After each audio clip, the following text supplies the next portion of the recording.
한 목소리로 함께 읽겠습니다.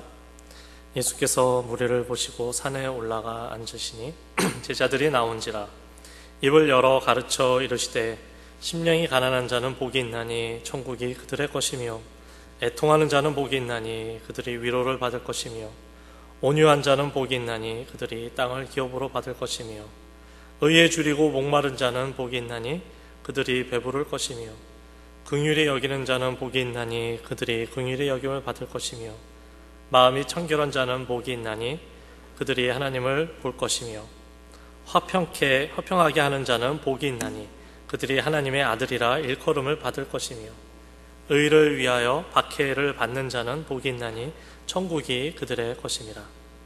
아멘. 성공하는 사람의 특징 중에 하나는요, 자기 자신이 누구인지를 알고 자기가 살고 있는 이 세상을 잘 이해하고 있다는 것입니다. 스티븐 잡스 아시죠? 애플의 스티븐 잡스나 빌 게이츠 아시죠? 마이크로소프트의 빌 게이츠 같은 사람들은 모두 어떤 사람들이냐면요, 세상을 넓게 볼 수 있는 사람들입니다. 그리고 아브라함 링컨 대통령 같은 사람도 역사를 잘 읽을 수 있을 뿐만이 아니라 역사의 흐름에 영향을 주는 사람들입니다. 우리는 이들을 가리켜 리더라고 부릅니다. 세상은요, 소수의 리더들이 다수의 사람들을 이끌어갑니다. 자기 자신이 누구인지를 알고 이 세상을 잘 이해하는 것은요, 많은 사람들을 이끌어가는 리더들의 특징입니다. 세상적으로 성공하고 잘 살려고 하는데도 이런 자아 성찰과 또 세상을 바라보는 눈이 필요한데요, 우리는 어떻습니까? 예수님을 믿고 그리스도인이라 자칭하는 우리는 어떠합니까? 우리는 세상적인 자아 성찰을 뛰어넘어서 진실 안에 사는 사람으로서 우리 자신이 누구라고 생각하며 살아가냐 하는 말입니다. 또 우리는 이 세상을 어떻게 바라보고 또 이해하고 살아갑니까? 예수님께서요, 오늘 본문에서 우리가 누구인지를 확실하게 알려주십니다. 그리스도인이란 어떤 사람인지를 가르쳐 주십니다. 지난 주일에는요, 저희가 3절에 관해서 나눴습니다. 그렇죠? 심령이 가난한 자가 복이 있는데 그 복은 어떤 복이냐 하면요, 천국에 속하는 복이라고 하였습니다. 다시 말하자면 천국에 속한 사람들의 특징은요, 심령이 가난한 사람이라는 말씀입니다. 기억하십니까? 심령이 가난하다는 것은 무엇을 뜻한다고 했죠? 가난하다는 것은 절대 빈곤을 뜻하는 것이고 아무 것이 없다는 그런 상태를 말하는 것입니다. 그리고 아무것도 없다면요, 소망이 없겠죠. 그리고 자신의 생존을 누구에게 의지할 수밖에 없는 상태가 되는 것입니다. 그래서 그냥 가난한 것도 아니고요, 심령이 가난하다는 말은요, 내 영혼에 소망이 없다는 말입니다. 내 영혼에 소망이 없는 그런 상태를 말합니다. 왜죠? 내가 내 죄악이 얼마나 큰지를 알기 때문입니다. 하나님 앞에서 나의 죄가 얼마나 큰지를 알게 되면요, 그 앞에 겸손하게 나와서 하나님의 자비를 구할 수밖에 없게 됩니다. 하나님의 긍휼하심을 구하게 되는 것입니다. 그래서 오늘은 저번 주에 3절의 말씀에 이어서 4절을 중심으로 말씀을 나누려고 합니다. 4절을 한번 다시 함께 읽어보겠습니다. 애통하는 자는 복이 있나니 그들이 위로를 받을 것이며. 이미 저번 주에도 제가 말씀드렸지만요, 마태복음 5장, 6장, 7장은요 예수님의 산상수훈이라고 불리는 장들입니다. 그리고 오늘 본문 중에 3절부터 10절까지의 말씀은요, 그 중에서도 팔복이라고 불리는 내용입니다. 이 팔복의 내용을요, 우리가 계속해서 보다 보면 아시겠지만 예수님께서 그냥 아무렇게나 이야기하신 것이 아니라 그 말씀에는 순서가 있음을 발견할 수 있습니다. 그래서 4절 말씀이 3절 이후에 나오는 이유가 있다는 말입니다. 다시 말하면요, 4절 말씀은요, 3절 말씀의 내용의 범위 내에서 이해를 해야 한다는 것이죠. 자, 애통한다는 것은요, 쉽게 말해서 슬퍼한다는 말입니다. 그렇죠? 그렇다면 슬퍼하는 사람은 복이 있다고 하시는 말입니다. 세상적으로 볼 때 슬퍼하면 복이 있다는 말이 됩니까? 참 역설적인 내용입니다. 그렇죠? 어떤 번역에서 보면요, 이런 역설적인 면을 강조하기 위해서 불행한 자는 행복하니 라고 번역한 것을 볼 수 있습니다. 물론 정확한 번역은 아닐지라도요, 어떤 의도로 번역한 것인지는 아시겠죠. 자, 그렇다면 한번 슬픔에 대해서 이야기해 볼까요? 여러분들은 살아가면서 어떨 때 가장 슬프십니까? 남자친구와 여자친구와 헤어졌을 때, 그럴 때 가장 슬플까요? 여러분들 대부분은 아마 그럴 나이는 이미 지난 걸로 알고 있습니다.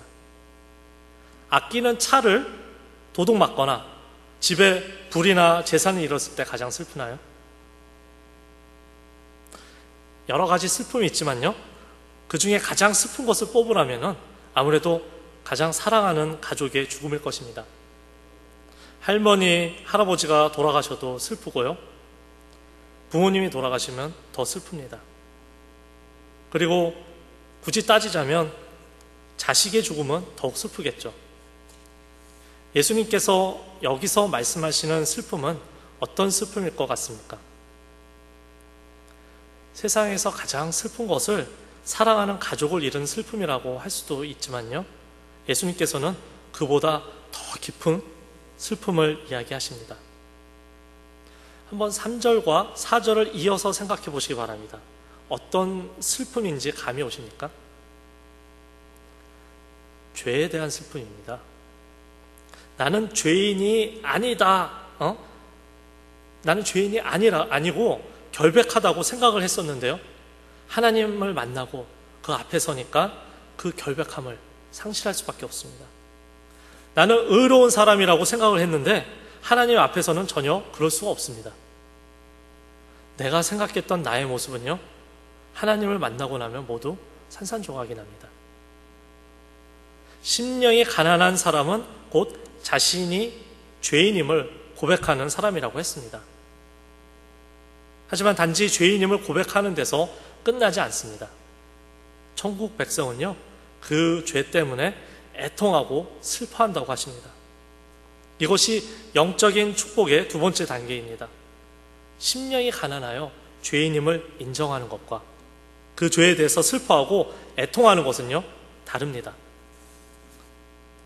그리스도인들은 성령 충만하면 항상 그 얼굴에 웃음을 띠고 명랑하고 또 즐거워해야 한다고 생각하는 사람도 있습니다.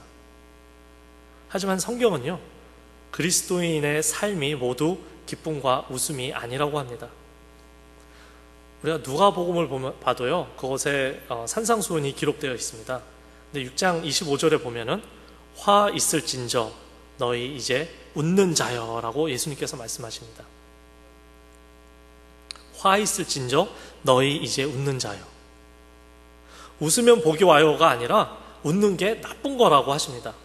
이게 무슨 말입니까 도대체? 그리스도인들에게는요, 흘려야 할 눈물이 있다는 말씀입니다.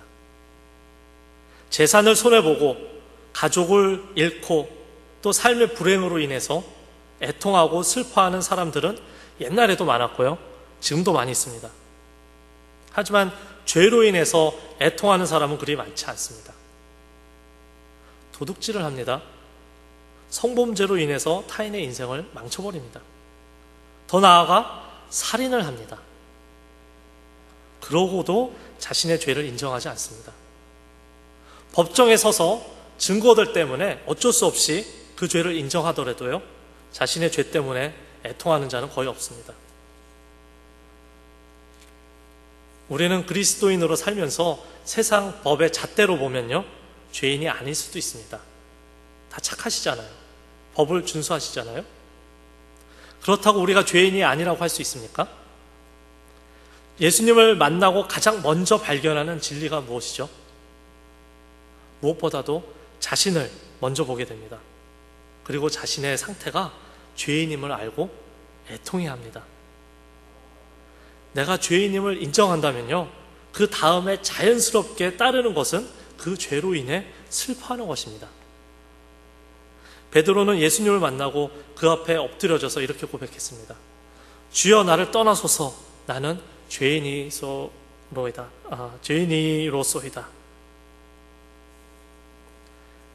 나의 죄에 대해서 애통하는 것은요, 예수님을 만나고 내가 죄인임을 깨닫고 그 죄로 한 번 슬퍼하는 것으로 끝나지 않습니다.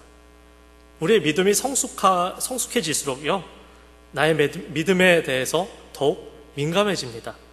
그리고 그 민감해질 때 죄에 대해서 애통하는 모습이 더욱더 나타납니다. 그리고 성숙할수록 죄에 대해서 애통할 때요, 비단 나의 죄 때문에만 슬퍼하지 않습니다.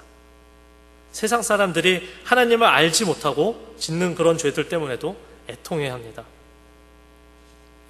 우리는요, 내 죄뿐만이 아니라 타인의 죄, 사회의 죄까지도 자신의 일인 것처럼 애통하며 또 대신 회개하는 수준에까지 나아가야 하는 것입니다. 얼마 전에요, 탤런트 겸 작가이시죠, 차인표 씨가 일본의 지진과 쓰나미의 그 재앙이 있은 후에 이런 말을 했다고 합니다. 그동안 일본을 사랑하지 못했던 것을 회개합니다. 얼핏 들으면요, 자기가 기독교인이라고 쇼오프하는 것 같기도 하고요, 세상 사람들이 또 뭐라고 그런지 아십니까? 그렇게 일본이 좋으면 일본으로 가라고 비꼬기까지 합니다. 세상 사람들은요, 차윤표 씨의 말을 이해하지 못합니다. 그들은 완전히 다른 세계에 살고 있기 때문입니다. 하지만 우리는 어떻습니까? 우리는 이 말을 이해할 뿐만이 아니라 또 동감할 수 있어야 합니다. 일본이 역사 속에서 어떤 일들을 행하였죠? 아주 악한 일들을 많이 행했습니다. 하지만 그것 때문에 그들을 사랑하지 못했지만 이제는 그들의 죄악까지도 자신의 죄처럼 애통하며 회개할 때 비로소 하나님의 사랑으로 그들을 사랑할 수 있기 때문입니다. 이러한 믿음의 경지까지 오르기는 쉽지 않습니다.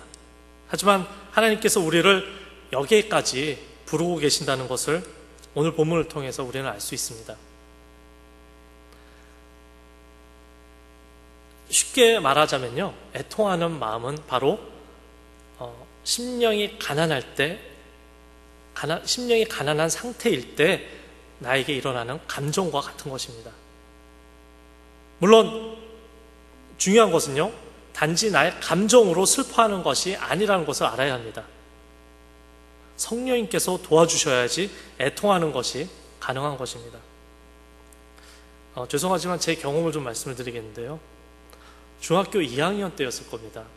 교회는 다녔지만 그때는 거듭나지 않은 상태였습니다.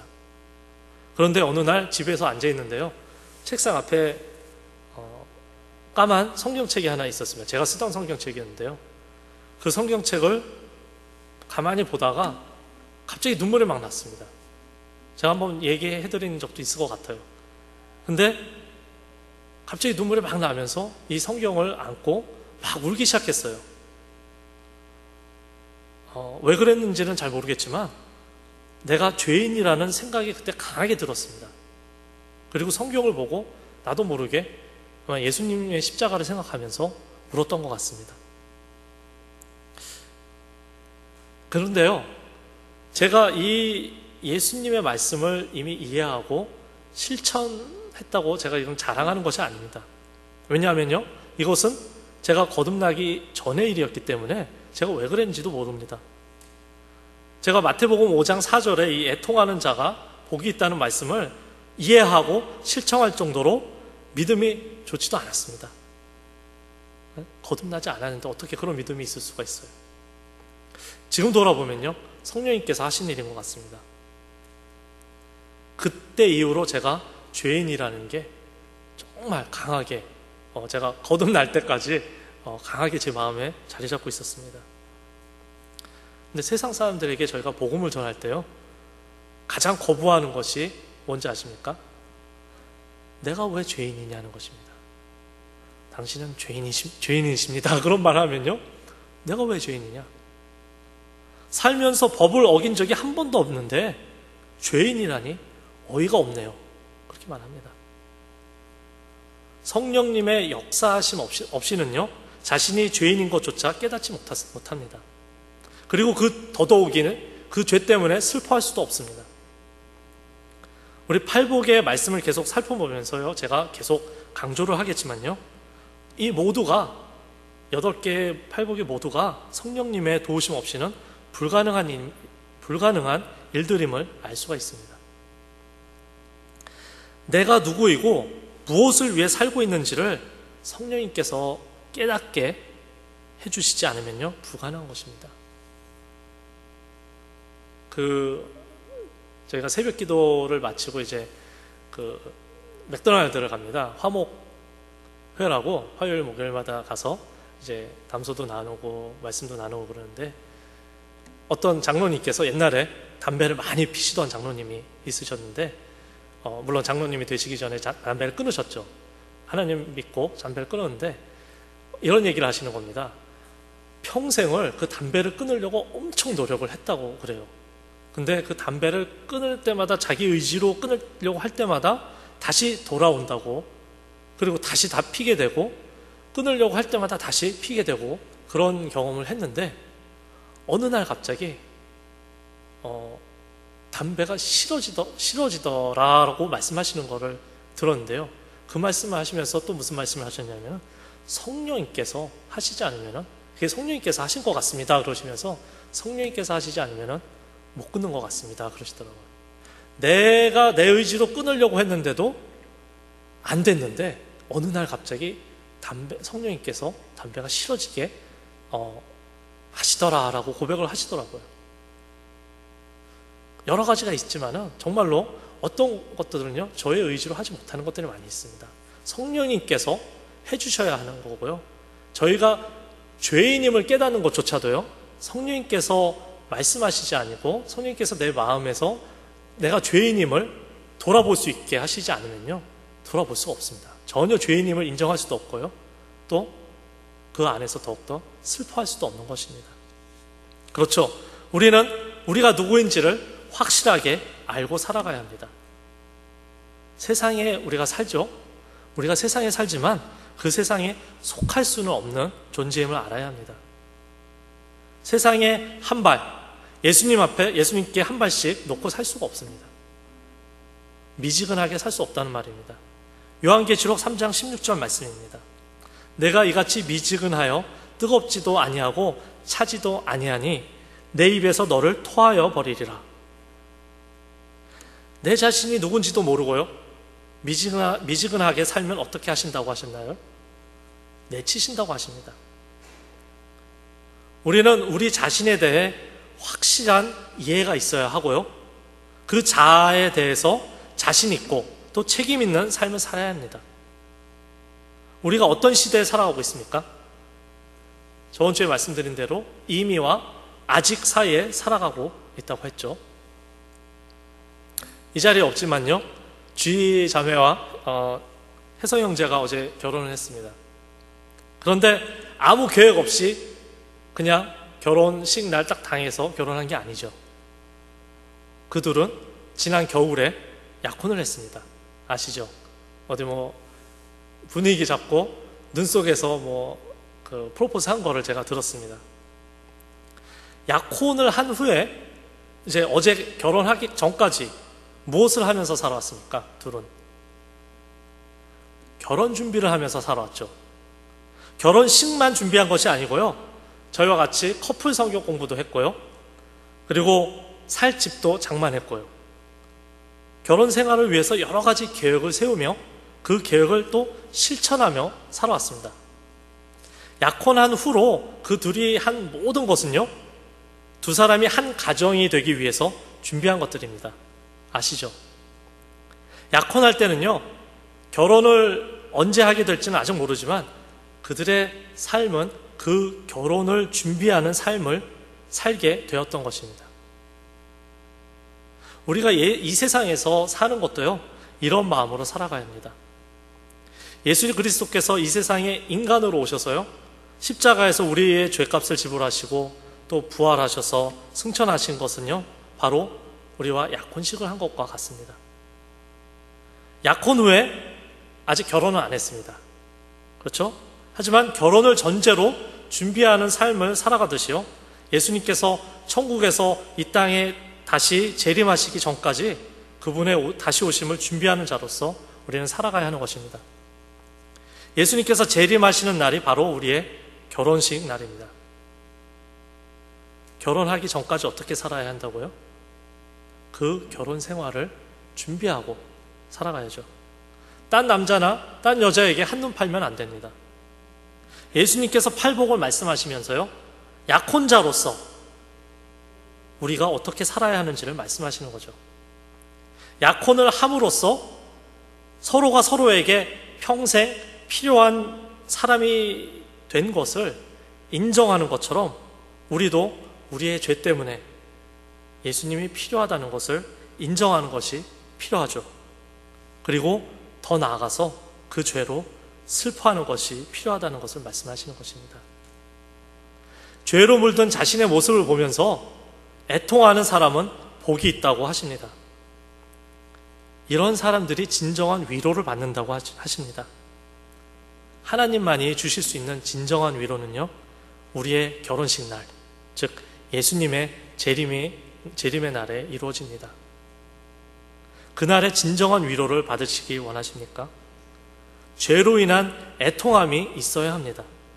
그런 슬픔이 없으시다면 성령님께 의지하시기 바랍니다. 나의 죄의 심각성을 깨달을수록 하나님께서 주시는 은혜가 더 큰 것입니다. 세상에서 성공하기를 원하십니까? 아니면 그리스도인으로서 성공하기를 원하십니까? 중간은 없습니다. 결코 둘 다는 없습니다. 이제는 결단하시기 바랍니다. 애통하는 자로 하나님께 나오셔서 천국 백성으로 감당해야 할 책임들을 깨달으시고 그 안에 준비하신 진정한 위로하시는 그 축복을 누리는 청년 여러분들이 되시기를 축원합니다. 기도하겠습니다. 하나님 아버지, 은혜를 감사합니다. 죄를 인정하는 사람이 그 죄를 인정하는 것을 멈추는 것이 아니라 그 죄로 슬퍼하고 또 애통하는 자가 되어야 함을 가르쳐 주시니 감사합니다. 진정한 하나님 나라의 백성으로서 또 예수 그리스도와 약혼한 자로서 이 시대를 살아가게 하여 주시옵소서. 결혼을 준비하는 자로 살면서 세상에 한눈 팔지 않고 살아가게 하여 주시옵소서. 주님께서 다시 오시는 날 진정한 위로와 또 그 잔치가 우리를 기다리고 있음을 기억하며 살게 하여 주시옵소서. 예수님 이름으로 기도드립니다. 아멘.